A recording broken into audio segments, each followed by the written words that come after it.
Hello, welcome to my first ever YouTube video. I've been wanting to start a YouTube channel for the longest time, but I've just had no idea where exactly to start. But I figured a good place to start would be by sharing our infertility journey with you guys. I know that by me sharing our story, it's gonna help a lot of you who are going through this too, and it also helps me just to be able to talk about it and talk with people who really understand what it's like, because it's definitely not easy. I'm gonna take you guys back to the beginning. Colt and I got married in September 2019, and we decided that we wanted to wait close to a year before we started trying for a baby. So I was on birth control at the time. I started on the pill. I just never really knew a lot about birth control, but I started on the pill. That made me a little nuts. I switched over to the IUD. I didn't really have any problems with that, but whenever my period started to slow down, that's when I was like, okay, I just don't want to be on birth control. For me to have like a consistent cycle, that was a really good thing, and so I just didn't want anything to interfere with my cycle. We got off birth control June 2020. We started actively trying for a baby. I was tracking ovulation. I had just like I think like OPK strips from Amazon or something. I was ovulating each month, so we would time our intercourse month after month. I just had this gut feeling. Like, I don't want to say I knew we wouldn't be able to have kids, but I just had this feeling. So it had only been 6 months of us consistently trying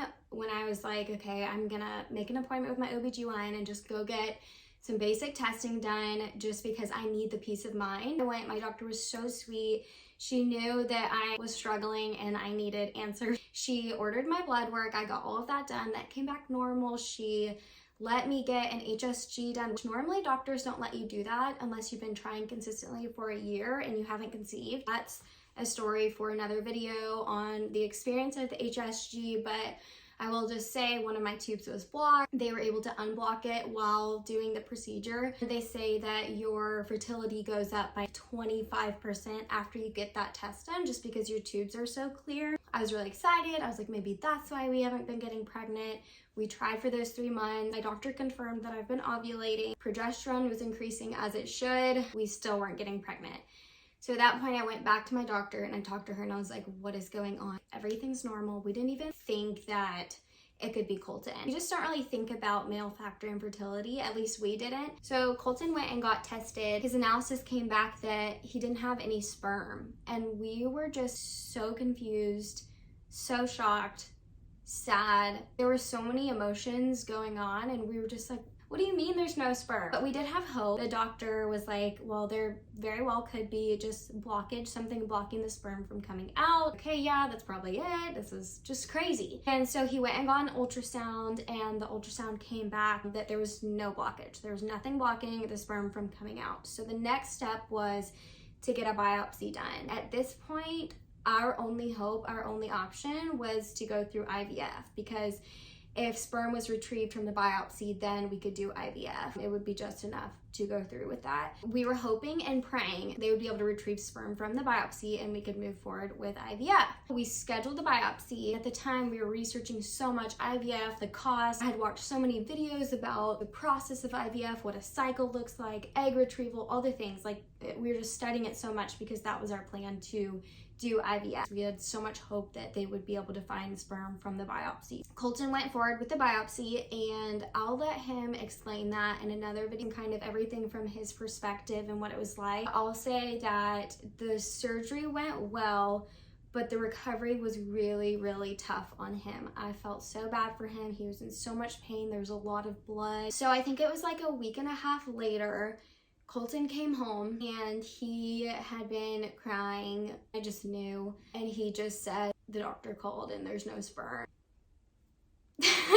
We just hugged and we sat on the couch and we just cried together. Our whole world had just shifted. We had this dream of having each other's babies. Like, that's a normal thing to dream for and envision. I always told him, kids are gonna have your big green eyes. Like, he has the most beautiful eyes ever, and it was just heartbreaking. It's called Sertoli cell only syndrome. It's kind of confusing. I still don't entirely understand it, but there's no treatment. It's very rare, but people do have this. Like, you may be watching this video and you're like, my husband just got diagnosed with that. People do go through this, but sadly there's just nothing that can be done about it. So as we were sitting on the couch, we were crying and Colton was making jokes because that's just what he does. He was like, well, maybe we can just use LeBron James sperm so that we can have like athletically inclined children. And I'm like, good idea.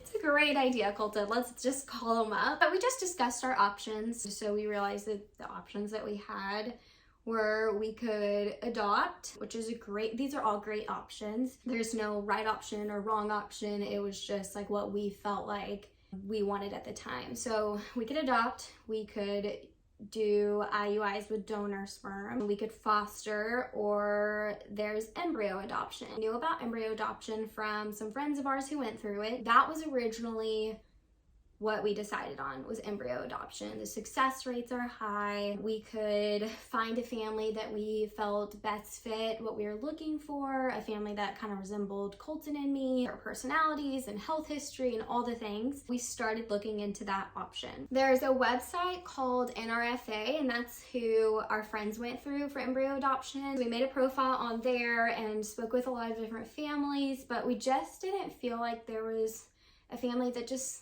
like I said, like best fit what we were looking for. So we joined a Facebook group. I think it was Embryo Adoption and Donation or something like that. It was one of those Facebook groups. I just decided just to post a little brief bio of Colton and me. I just put like a few pictures and said what we do, how we got here and stuff. A lot of families reached out to us. They were so sweet. I mean, this is such a hard process for donors who are donating embryos, and it's such a hard process for recipients like us. But we connected with so many people, got to hear so many people's stories. So there was this one girl that reached out to me. This was summer 2021. We were chatting back and forth most of the day, and then we ended up disconnecting. Colton and I decided that we weren't ready to do embryo adoption. It was very just kind of overwhelming in the beginning. We decided that we wanted to give an IUI a try with donor sperm because we were like, well, if everything's good on my side, then this should work. And this is just it was kind of just like an easier option for us. We met with my doctor. She just kind of explained what it would look like, what a cycle would look like, how much it would cost, all the things. And we ended up finding a donor that we liked out of California Cryo or something like that, I think is what it was called. So we got to see like all the donor history, the health history, what they're like. And we got to see a kid picture, which was nice.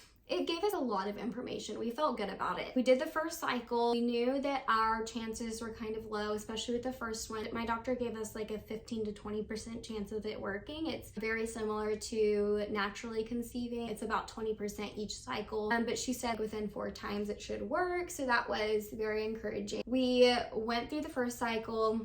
It failed. Immediately after, we started another one. It failed. Then we did a third cycle and it failed.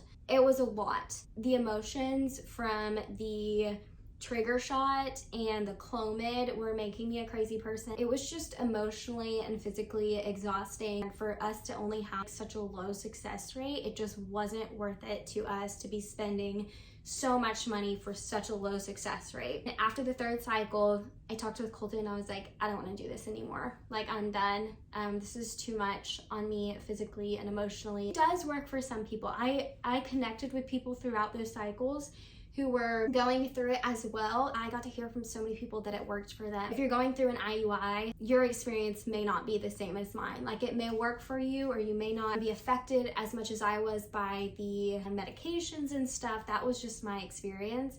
We decided that we wanted to circle back around to embryo adoption. With embryo adoption, you have such a much higher success rate than an IUI. We both felt just so much better about moving forward with embryo adoption than we did with doing another IUI cycle. So even though my doctor said give it 4 times, we ended at 3 and circled back around to embryo adoption. I just decided again, I was like, I'm just gonna post in that same Facebook group a similar bio of Colton and me with pictures and just all the things I did before.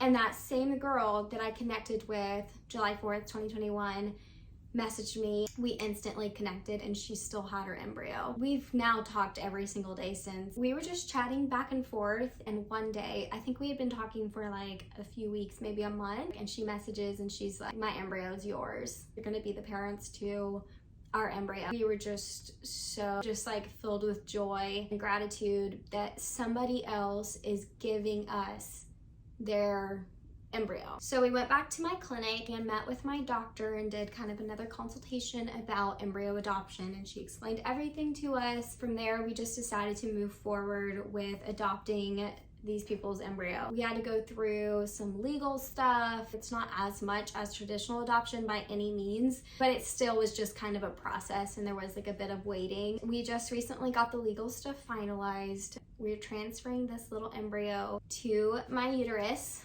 in April. We have a 63% chance of it working. This is the closest that we've ever been to becoming parents. We're so excited and kind of nervous at the same time. Part of a frozen embryo transfer cycle is that you start birth control for a few weeks before the cycle so that we can time everything exactly as it needs to be for the transfer. So right now I'm on birth control, which is ironic that I'm taking birth control so that we can get pregnant. And then on Monday, I'm going in for a mock transfer. So basically they are just going to map out exactly where they're going to place the embryo. And then they're also doing like a saline infusion to fill up my uterus with a saline like solution to check for fibroids and polyps and to like check the shape of my uterus and everything. So basically they're just doing everything that they need to make sure that we can have a successful transfer. Then I think after Monday, I will get my cycle schedule for April to find out exactly when we're going to be transferring our embryo. We're so thankful for where we are today and just how far we've come and how much we've learned throughout this process. And it's truly brought Colton and I so much closer. And for that, we are so thankful. We now see just how miraculous pregnancy is. Everything just has to be so aligned so perfectly for it to work. It's truly just amazing. I hope you guys will continue following along. I'm gonna be posting these videos hopefully weekly, so make sure that you like and subscribe. I'll talk to you guys soon with an update. Bye!